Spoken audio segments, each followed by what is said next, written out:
In your computer keyboard, this is the control key, this is the shift key, and this is the home key.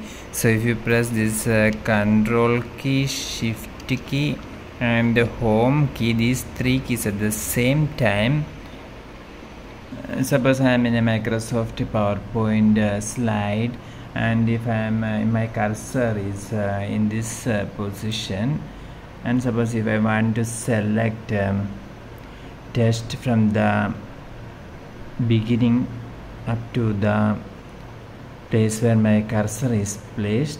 So for selecting this, then you can use a keyboard shortcut, that is press this control key, shift key and home key, these three keys at the same time. Then you can see that we have selected from the beginning of that slide up to the place where we have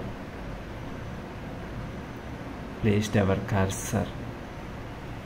So this is the keyboard shortcut, the shift control home for selecting the text between the cursor and beginning of the slide that you are currently now.